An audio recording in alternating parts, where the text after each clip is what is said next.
అవసరం లేదు. పార్టీ అనేక కష్ట నష్టాల నుంచి పుట్టింది కదా బీఆర్ఎస్ పార్టీ పుట్టినాడు ఏం లేదు. అయినా ప్రజలు దీవించిండ్రు, ఉద్యమం నడిచింది. ప్రజల ఆశీర్వాదంతో 24 సంవత్సరాలు ఈ పార్టీని నడిపించినాం. 10 సంవత్సరాలు అధికారంలో ఉన్నాం. ఎమ్మెల్యేలు 2 ఎంపీలు 10 మంది ఎమ్మెల్యేలతోని 100 ఎమ్మెల్యేల వరకు గెలుచుకున్నాం. అయినా 10 ఏళ్ళు మీరు కూడా ఏం లేరు కదా. ఎందుకంత ఎగిరి పడుతుండ్రు, ఎందుకంత మిడిచిపడుతుండ్రు? అధికారం శాశ్వతమా? చూస్తున్నాం కదా రాష్ట్ర రాజకీయాల్లో, దేశ రాజకీయాల్లో. నవీన్ పట్నాయక్ 25 సంవత్సరాలుగా ఏకఛత్రాధిపతిగా ఉన్నాడు. ఏమైంది?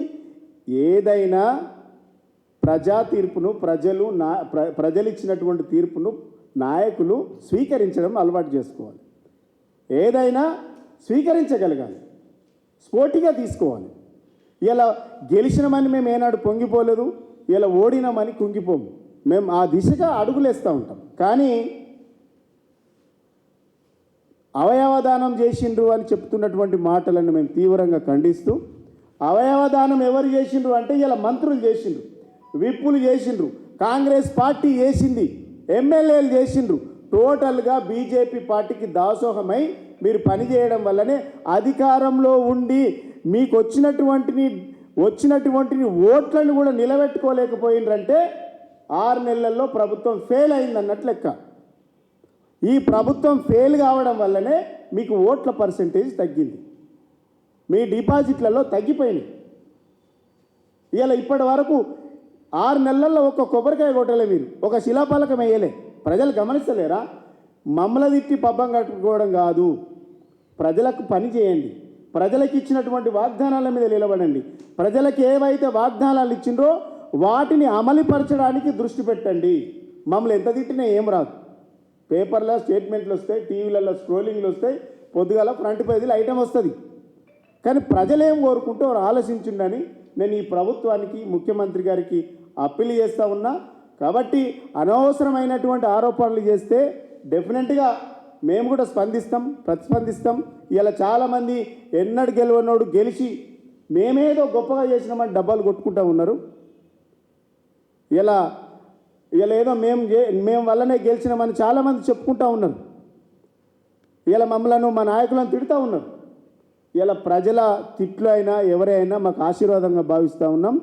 ఎవరైతే గెలిచి డబ్బాలు కొట్టుకుంటూ ఉన్నారో, డంబాచారం చేసుకుంటూ ఉన్నారు, వాళ్ళు గమనించాల్సింది ఏంటంటే ప్రభుత్వం ప్రజలు ఇచ్చినటువంటి తీర్పు మీద, ప్రజలకు ఇచ్చినటువంటి వాగ్దానాల మీద దృష్టి పెట్టి ప్రజల హామీలను నెరవేర్చాలి.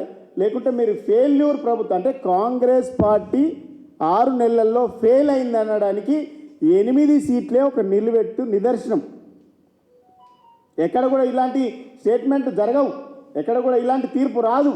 6 నెలల్లో మీరు 8కి సగానికి పడిపోయిండ్రంటే, సగం మంది మాత్రమే 8 ఎంపీలను గెలిపించిండ్రంటే, సగం మంది ఉన్న పాపులేషన్లలో సగం మంది మాత్రమే మీ ప్రభుత్వాన్ని ఒప్పుకుంటున్నారు, అంగీకరిస్తున్నారు.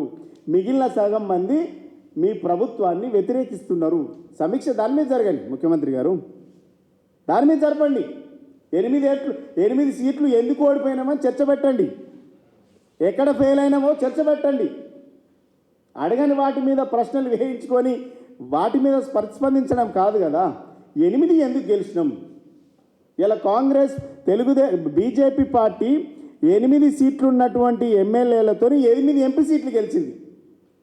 64 ఎంపీ సీట్లు ఉన్నటువంటి మీ ఎమ్మెల్యేలను 8 సీట్లకు తగ్గించుకున్నారు ఎంపీ సీట్లు.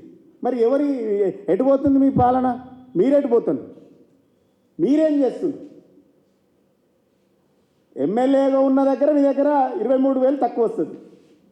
నీ జిల్లా ఎంపీ అది, ఆ సీటు ఓడిపోతుంది. డీకేఆర్ నన్ను గెలిపిస్తారు మీరు. అదే 23,000 ఓట్లు వేస్తే వంశచంద్ర రెడ్డి గెలిచేవాడు కదా. ఆ లాజిక్ ఎందుకు మిస్ అయింది? మరి చేవెళ్ళ ఇన్ఛార్జ్గా ఉన్నారు, మరి అదెందుకు ఓడిపోయింది? ఆయన గెలిపించడానికా? బీజేపీ అభ్యర్థిని గెలిపించడానికా? సికింద్రాబాద్ ఉన్నది, సికింద్రాబాద్ ఎందుకు ఓడిపోయింది అంటే ఆయన కిషన్ రెడ్డిని గెలిపించడానికి. మల్కాజ్గిరిని మీ ఇంతకుముందు పోటీ చేసినాం, అదెందుకు ఓడిపోయింది? ఆయన గెలిపించడానికి. అంటే ఒక్క కంటోన్మెంట్ నియోజకవర్గంలో మీరున్నప్పుడేమో 50,000 వస్తుంది, ఇప్పుడు అదే మీ కాంగ్రెస్ అభ్యర్థి నిలబడితే 33,000 వస్తుంది. అంటే ఏమైంది? ఈ ఓట్లు అన్నీ నేను చెప్పినటువంటి ఓట్లన్నీ కూడా కాంగ్రెస్ పార్టీ ఓట్లు బీజేపీకి ట్రాన్స్ఫర్ అయింది. ఇలా మమ్మల్ని అవయవదానం చేసుకున్నారు అంటుంటారు కదా, మీరే కాంగ్రెస్ పార్టీ మంత్రులు, ఎమ్మెల్యేలు, విప్పులు అందరు కలిసి బీజేపీ పార్టీకి ఆర్గాన్ డొనేషన్ చేసిరని మేము అంటున్నాం. మీ పాలన పనికి రాదని ప్రజలు తిరస్కరించింది. వాటి మీద దృష్టి పెట్టండి, కామెంట్ మా మీద తగ్గించమని ముఖ్యమంత్రి గారికి మేము వినతి చేస్తాము. Thank you.